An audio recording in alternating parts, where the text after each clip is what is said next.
Okay, so chapter 25. This is after Festus succeeded Felix at the end of chapter 24. And Felix, wanting to do the Jews a favor, left Paul bound. And when Festus had come to the province, after 3 days, he went up from Caesarea to Jerusalem.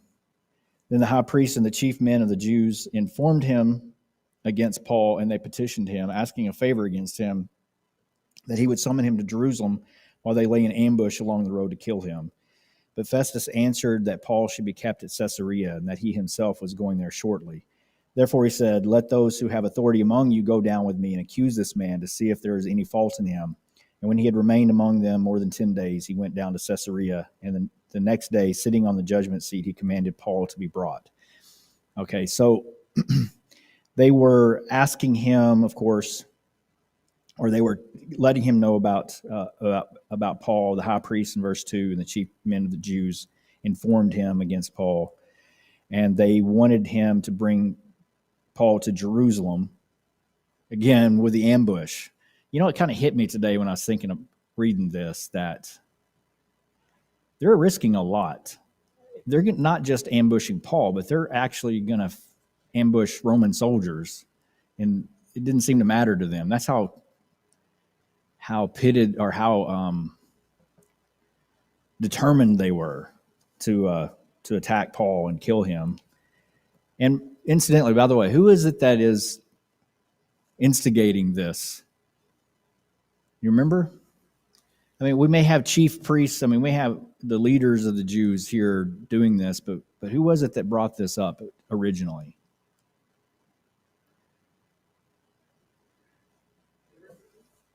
Pharisees? Well, very likely it was. It seemed, I'm trying to remember the passage, but it indicates that these were men in Asia who were causing problems, and they just came to Jerusalem. And the reason is because we've run into them more than once.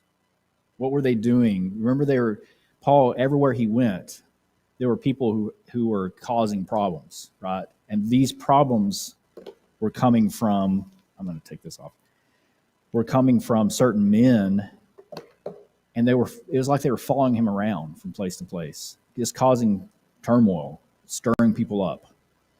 And they evidently followed him to Jerusalem because they said these are the same men they're from Asia. So it's a small minority of people, but they're determined to cause Paul anguish. Yes.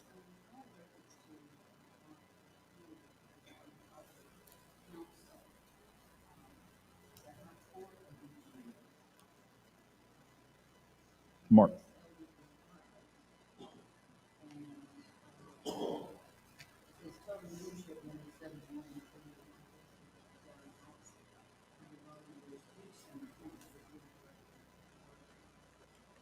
Yeah, so does it say Sanhedrin? Does it say the Sanhedrin? Is that what this is?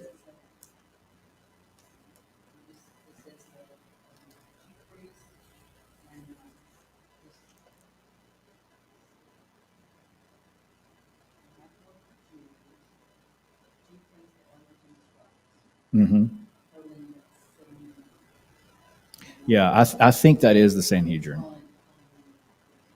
the council, right?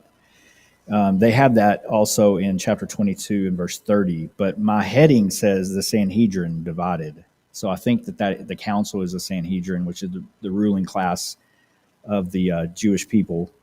And incidentally, when they're talking about the Jews, this is often what they're saying. They're talking about the leadership. They're talking about the Sanhedrin, the council that the Jewish people follow because of that. But if you look, let's see here. I think whenever they found him in the temple, he was arrested in the temple, and then he's given his explanation for it. But anyway, they certainly, these people stirred up the council. And you remember that even when they came and came to Felix, they were waiting for these people, these accusers to come. The council had come, the council members had come, Tertullus had come, but the people who were accusing him weren't there. And so there's problems. That's one of the reasons they're having such problems with the trial and stuff. Okay, but anyway, coming back to this, what was the motivations for the Jews asking that Paul be brought to Jerusalem? So they could kill him. Yeah, that's the easy question. So I'm getting y'all warmed up. This is the same old thing, right? He didn't fall for it. I don't know if he recognized it was a trick, or if he just, there's no reason. Why did they take him to Caesarea to begin with? Because of this plot. And this is actually where the garrison was. This is where he would have been better protected, certainly more protection than if he were in Jerusalem. And he said, no, this isn't going to happen. Later on, he's going to kind of change his mind. But it's still, he recognizes that he's in more danger by being in Jerusalem than he is here. So let's just keep him there. And he said in verse 4, he answered that Paul should be kept in Caesarea, that he himself was going there shortly. And then those who have authority, they need to come and do that. That would be the council. Verse 9, it says, let me say here, look at verse 7. When he had come, the Jews who had come down from Jerusalem stood about and laid many serious complaints against Paul, which they could not prove, while he answered for himself, neither against the law of the Jews, nor against the temple, nor against Caesar have I offended in anything at all. That answer here gives you an indication of what they were accusing him of, which is we've seen before. They were accusing him of speaking against the law and speaking against the temple and speaking against Caesar. And technically, all those things were true in a sense, right? Because he's teaching that you're following the law. You're not following the law of Moses. You're following the law of Christ, the faith. But he's not technically, in another sense, he's not saying anything bad about them. This is the fulfillment of that. And so it's the natural course of how it should happen. And certainly not speaking anything against Caesar, even though, what's the accusation that they're making about Caesar related to Christians? You remember?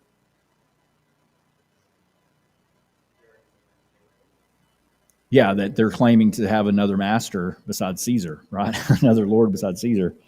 And that's certainly not the truth. They're not, Paul, no one in the church has ever or should ever call for Christians to just disregard the government.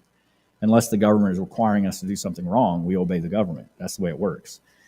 So this is not anything new, but it's certainly not fair. But Festus, wanting to do the Jews a favor, answered Paul and said, are you willing to go up to Jerusalem and there be judged before me concerning these things? So he's appealing then he's asking Paul. He evidently changed his mind. But why did he ask Paul if he was willing to go? Why even ask? He's a prisoner, so why did he ask Paul? That's it, yeah. He's a Roman citizen, and they had certain rights. And he had Festus had an obligation to keep him safe. And so if he's willing to go, that's different, but he can't make him go. That would be dangerous. So Paul said, I stand at Caesar's judgment seat where I ought to be judged. To the Jews I've done no wrong, as you very well know. For if I'm an offender or have committed anything deserving of death, I do not object to dying. But if there is nothing in these things of which these men accuse me, no one can deliver me to them. I appeal to Caesar. So what does Paul think is going to happen if he goes to Jerusalem? Pretty obviously, he thinks he's going to die. So now he's saying, I'm appealing to Caesar. And that is, of course, because he's a Roman citizen, he has the right. From what I understand it, any Roman citizen, if they felt like they weren't getting treated fairly, they could appeal to Caesar. And they would have direct access to him. It was probably a long docket, a lot of waiting time, but they could appeal straight to him. Okay, so then we have Festus coming in, King Agrippa coming in. It says, after some days, King Agrippa and Bernice came to Caesarea to greet Festus. And when they had been there many days, Festus laid Paul's case before the king, saying, there's a certain man left a prisoner by Felix, about whom the chief priests and the elders of the Jews informed me when I was in Jerusalem, asking for a judgment against him. To them I answered, it is not the custom of the Romans to deliver any man to destruction before the accused meets the accusers face to face and has opportunity to answer for himself concerning the charge against him. Here he says he's recognizing that sending him to Jerusalem was a death sentence.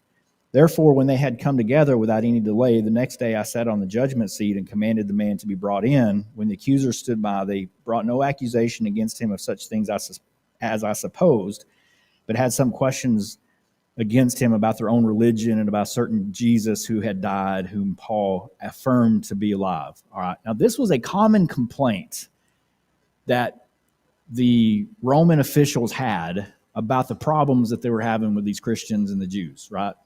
That was what? They're just arguing about their religion. It makes no sense. Why are they involving us? We have nothing to do with their religion, but they're wanting us to kill him. This is the same position he's in now. It's just completely mind-boggling to him.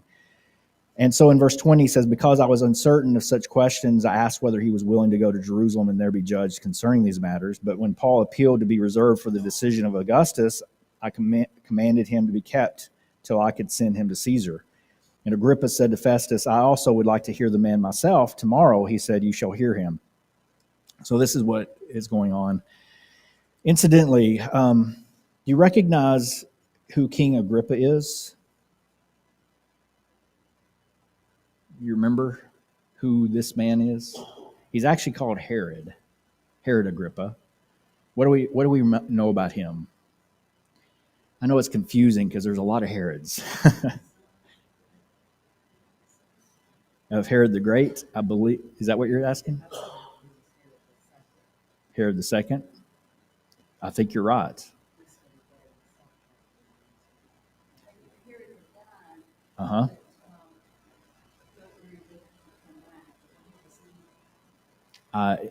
It very well could be. I have to look at the history. The only thing I know about, yeah, go ahead. Descendant of Esau?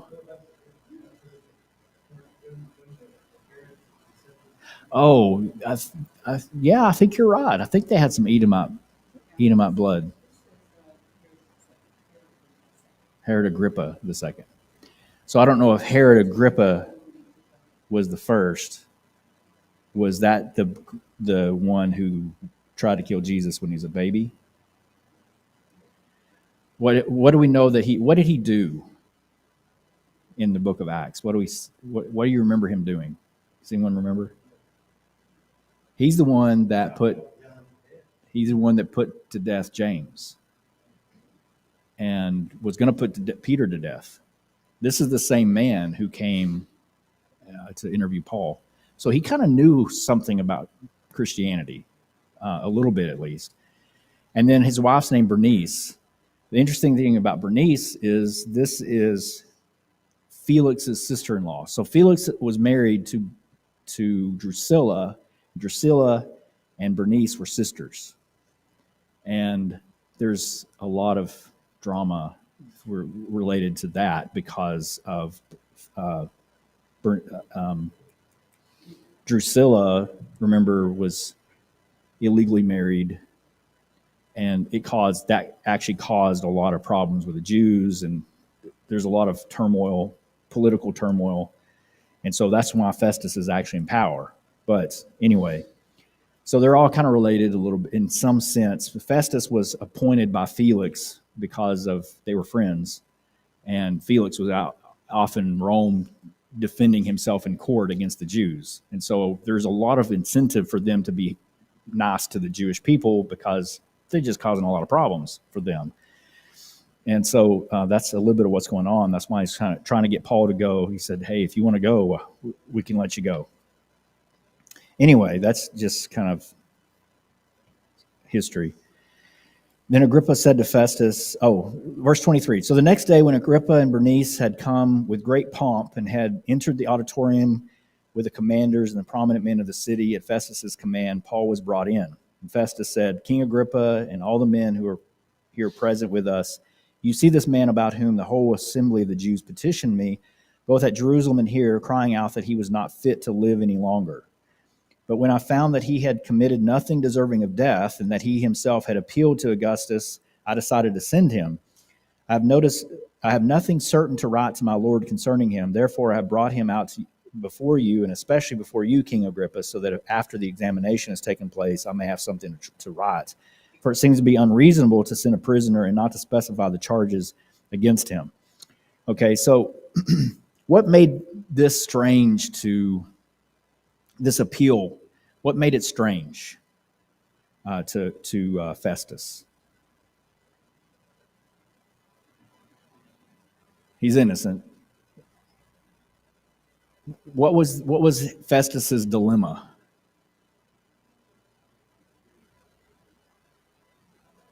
Yeah, he definitely wanted to satisfy the Jews.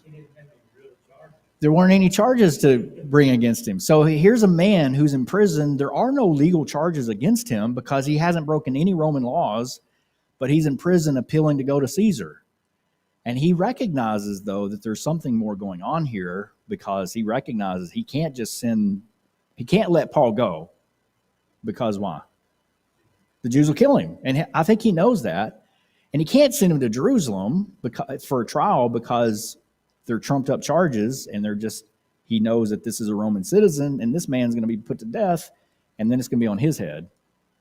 So now he just has no idea what to do. And so he's bringing in, asking Agrippa, hey, listen to this guy and you tell me what you would give him, what you would charge him with, and what you would say to send to Caesar, who's going to look at that and just laugh at them and say, just go away. Why are you doing that to me, right? Wasting my time, which it really was.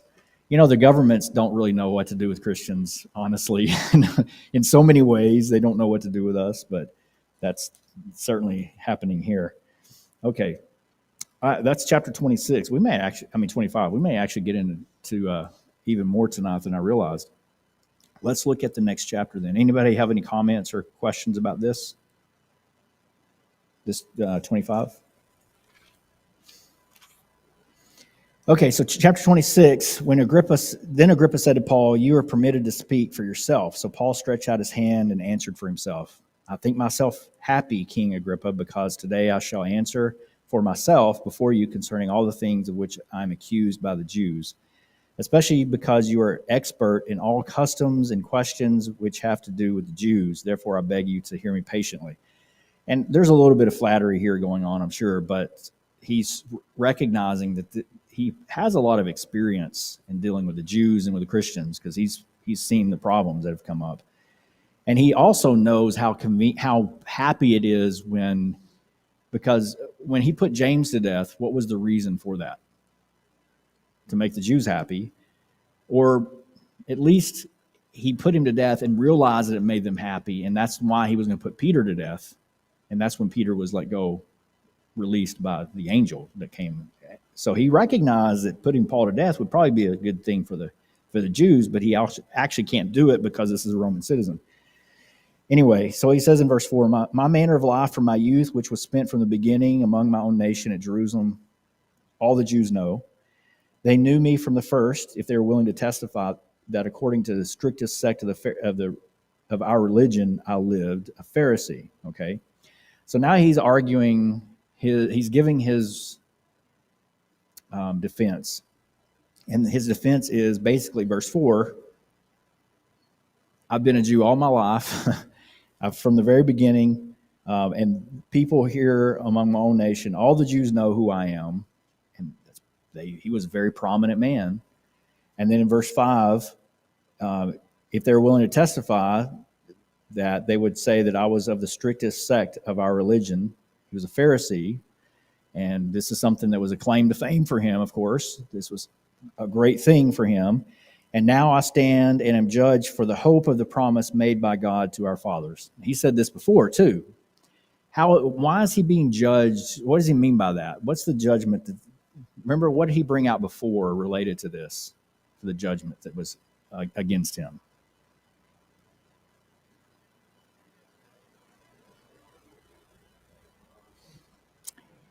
Yes, but he says, I'm being judged for the hope of the promise made by God. What do you mean by that?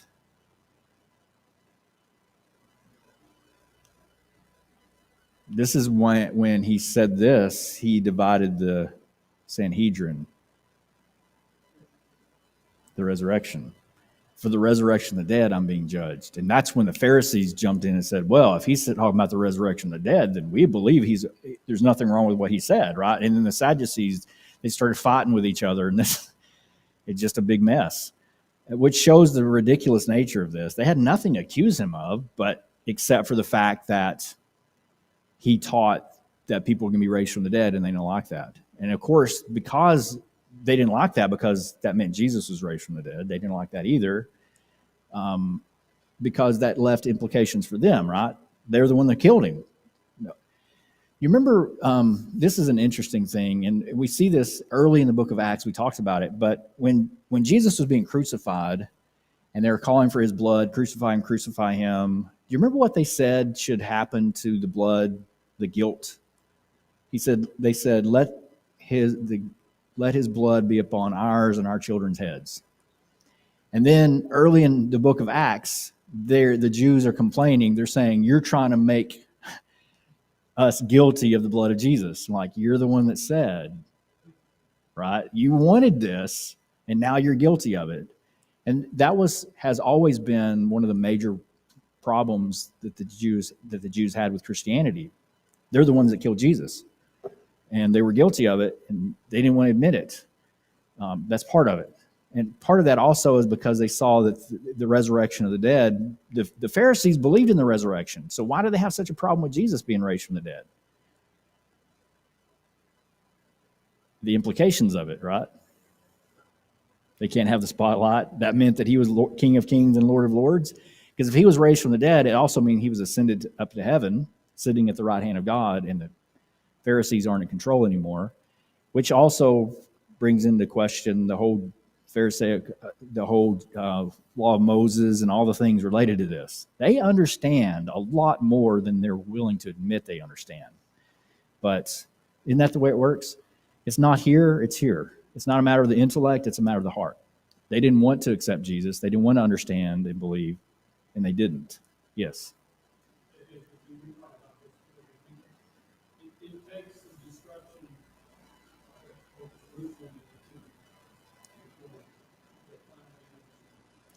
Yeah, that's right. The destruction of Jerusalem and the destruction of the temple in 70 AD was the. I don't know if they finally understood then, but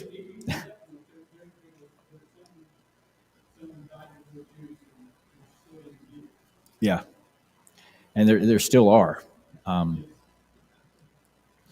But that's when it all ended, and there was no more claim for the Jew-Gentile problem. It didn't go away, but it was greatly solved by that. It was pretty well written then. It took the Jews down several notches, and thinking that they were better than the Gentile Christians. So some of the Jewish Christians had a problem thinking they were better, but after that, it wasn't an issue. They got a message, yeah.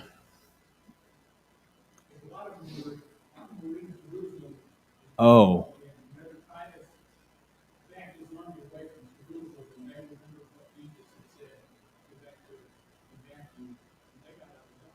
Yeah, that's right.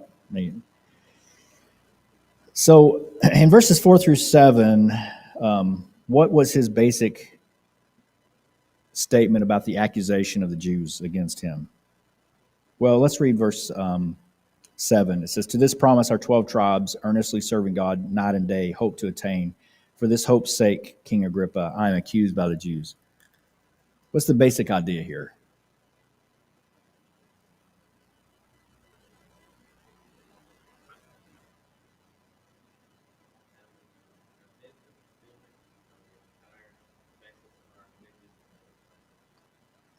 The Jesus is the fulfillment of the old law, and the new covenant is fulfillment of the old law, and that's the only thing he's teaching. That's his argument, and it's a very powerful argument. So he's not speaking against the law. He's talking about the fulfillment of the law. He's saying exactly what Moses said would happen, and that's what he says. I'm being accused of teaching what Moses taught, but Moses taught it from a different perspective than Paul taught it, right? Moses had it from looking ahead, and Paul taught it looking behind. This has already happened. Let me explain how this worked. And they didn't like that part. But he's absolutely right. He's teaching what Moses taught and what all the prophets were all about. They were all talking about the coming of the new covenant. And that's a very powerful argument for people, against people that think that the church was a plan B. Yeah, have you heard that one before? That Jesus intended to come and establish his kingdom, but the Jews weren't ready for it, so he went to plan B. He just made a church. And of course, that's not true. The church is the kingdom, but that's one of the arguments. And it's almost as if the church was an afterthought in the mind of Jesus, but actually the church was established from way back before time, and certainly talked about all throughout the New Covenant. So that's what we have to keep that in mind as we're reading the Old Testament. We have to see Jesus in there too.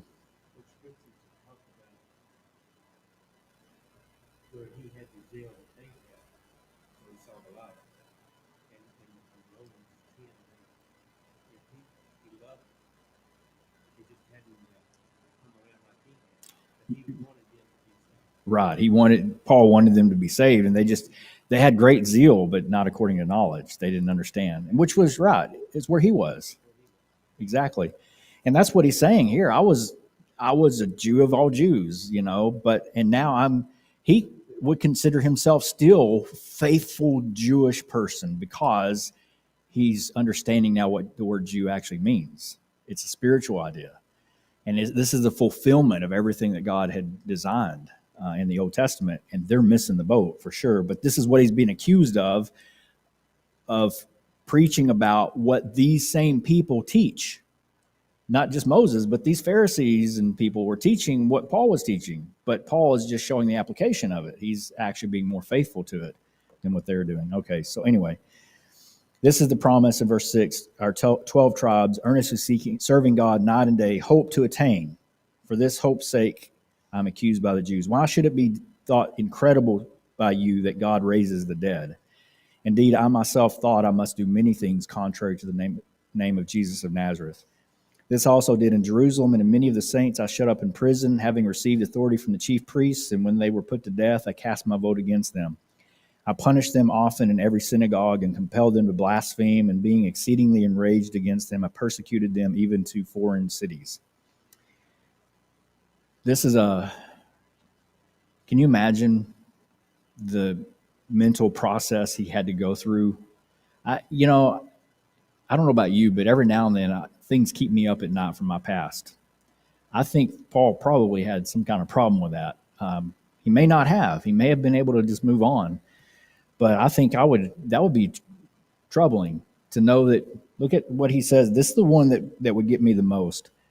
In verse 11, I punished them and compelled them to blaspheme.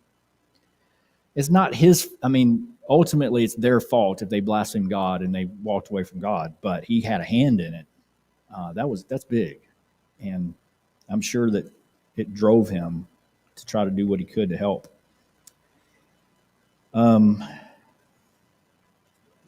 Yeah.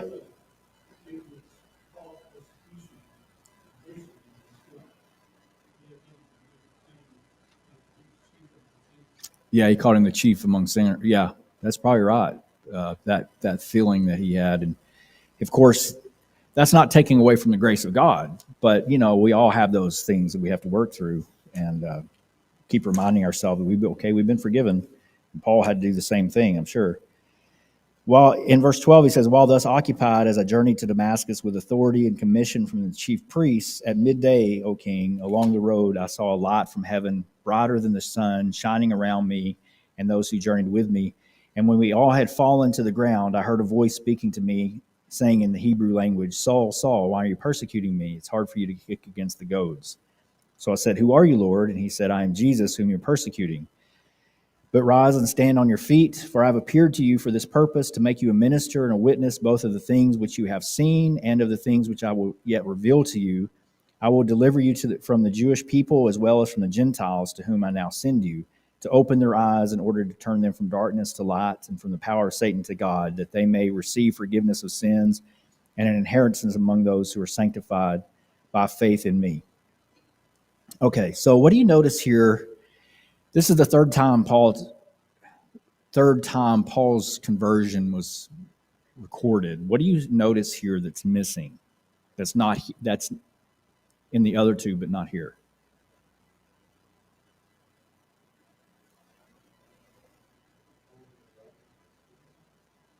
No, I meant on the road to Damascus, that whole event there.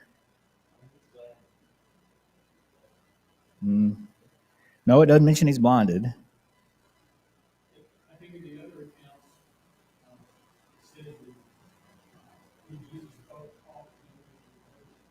Okay, that's definitely different. Um, they didn't understand what they heard, but they didn't get it. They didn't understand what was being said. Evidently, all right, that's true. It's a pretty big one though. That's not here. That's different. That's different from the other two. Exactly. He doesn't even mention his baptism. So why would he be mentioned in the first two but not in this one? Let's take out the first one because that's just the event happening that Luke is recording. Why would he mention it in the second one?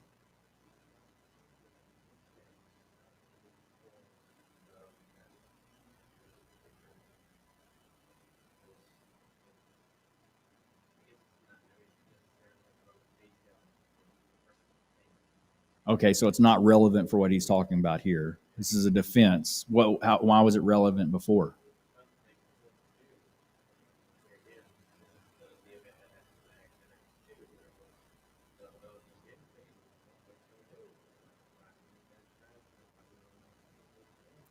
Right. So what we're seeing is this is Acts 22. Whenever he recounts this, who's he talking to in Acts 22? You remember?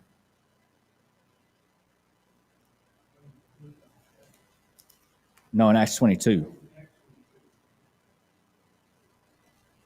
This is when he's speaking to the crowd that was beating him, trying to kill him, and they was remember the man came in and saved him. The Roman soldiers came in and saved him, and he said, "Can I speak to these people?" And so he began speaking to them in Hebrew, and he told them about his conversion, and he tells them he was baptized. Why do you think he would tell them he was baptized? But he doesn't later on. I think it may say something.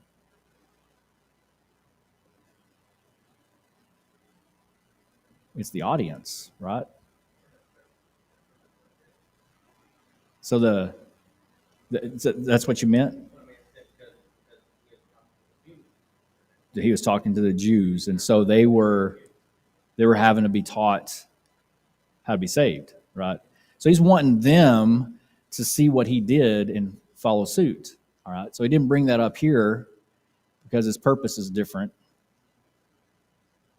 They weren't the ones he was talking to weren't anywhere near ready for baptism, but he's telling them what happened to him, and now why he's speaking to the Gentiles. So he's given an explanation for why he did what he did, and that is why. If they're a question, why would you leave the Jewish people then and go in the Gentiles if it's going to make them mad? God told him to. Okay, so therefore, King Agrippa, I was not disobedient to the heavenly vision, but declared first to those in Damascus and in Jerusalem and throughout all the region of Judea, and then to the Gentiles that they should repent, turn to God, and do works befitting of repentance. Incidentally, what principle is taught in? Wait, no, I'm getting ahead of myself. Keep reading. For these reasons, the Jews seized me in the temple and tried to kill me. Therefore, having obtained help from God to this day, I stand witnessing both to small and great, saying no other things than those which the prophets and Moses said would come, that the Christ would suffer, that he would be the first to rise from the dead, and would proclaim light to the Jewish people and to the Gentiles. Okay. This is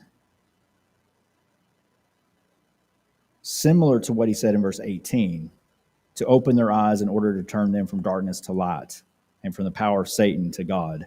He says in verse 23 that he would be the first to rise from the dead and would proclaim light to the Jewish people and to the Gentiles. So this is what is going on here. And why does he say that he was seized then? Verses 19 through 21. The Jews seized him because of what?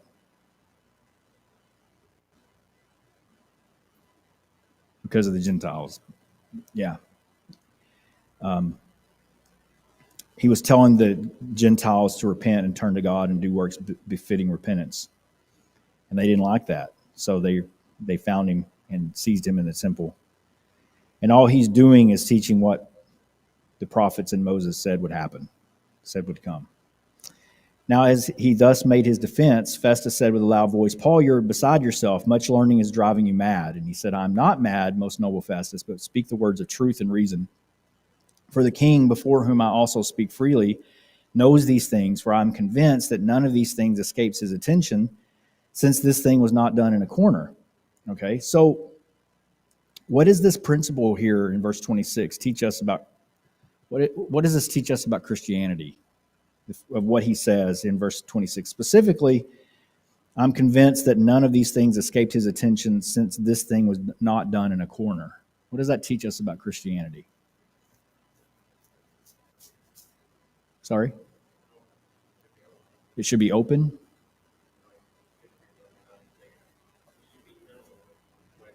Oh, okay. Yeah, people should know. Uh-huh. What else?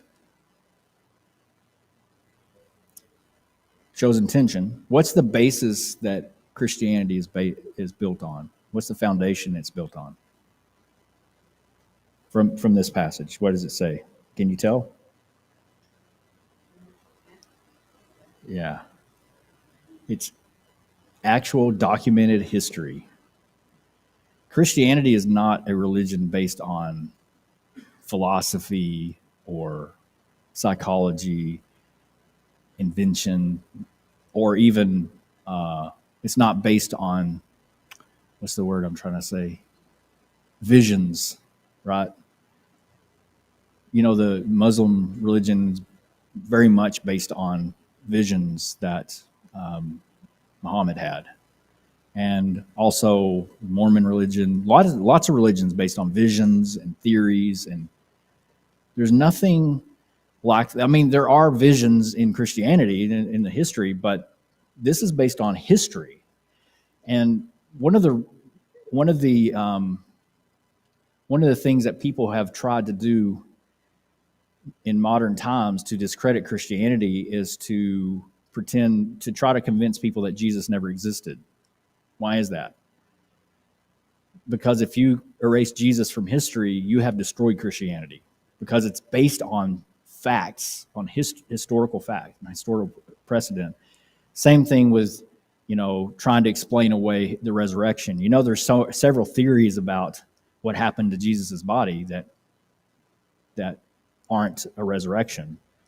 You know any of the theories? You ever heard any of them of what happened to Jesus's body?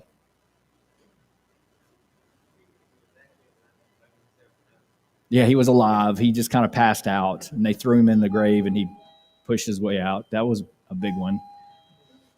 The more modern one was that they took his body, and instead of putting him in a tomb, they actually threw him into a pit somewhere. And that's why they couldn't find the body. Yeah.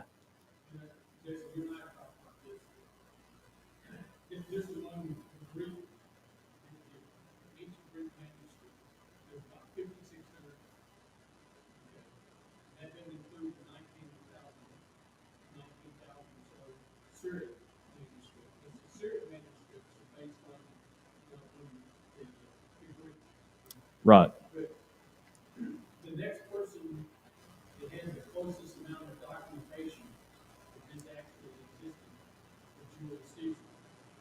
And Julius Caesar, we only have about 500 documents. Yeah, it's not even close. Yeah. The documentation. Jesus had 10 times the amount of historical documentation that Caesar. Yeah, and nobody questions Caesar whether he was alive or not, with 1/10 of the evidence, but 10 times the evidence, people question whether Jesus was real.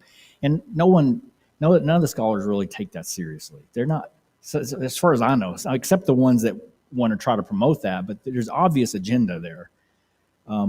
Certainly, it might be a good thing for us to go through one day, just how we got the Bible, that kind of stuff. But the evidence is overwhelming that he existed.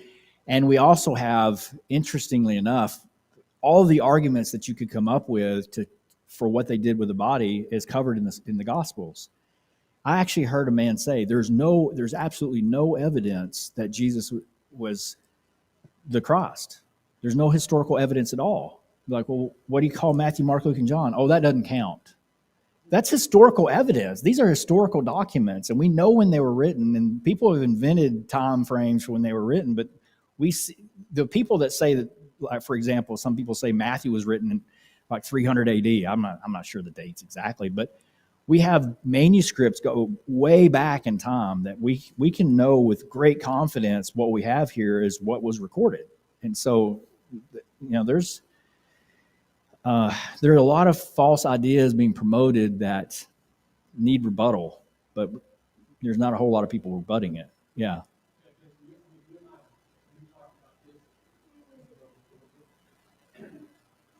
If all of those 5,600 original manuscripts were destroyed, and all of the New Testaments throughout the world were destroyed, but we had the writings and the early church fathers, we're talking about Irenaeus and Josephus and the others. Mm-hmm. If we had all their writings, then we could reproduce the New Testament in its entirety. Oh yes, yeah. It's just hands down. There's no way to get around it. It's just historical fact. Okay, so anyway, King Agrippa, he said in verse 27, do you believe the prophets? I know that you do believe. Then Agrippa said to Paul, you almost persuade me to be a Christian. There's a lot of debate about what he meant by that, but he did say, you almost persuade me. And Paul said, I would to God that not only you, but also all who hear me today might become both almost and altogether such as I am, except for these chains. When he said these things, the king stood up, as well as the governor and the Bernice and those who sat with them. And when they had gone aside, they talked among themselves, saying, this man is doing nothing deserving of death or chains. Then Agrippa said to Festus, this man might have been set free if he had not appealed to Caesar. Why would he then appeal to Caesar instead of being set free? We know, because he didn't want to be set free because he's going to be killed. He had no choice, really, but to appeal to Caesar. Now he's going to go to Rome, which is exactly what God said was going to happen. So, all right, any other comments? Yes, Paul.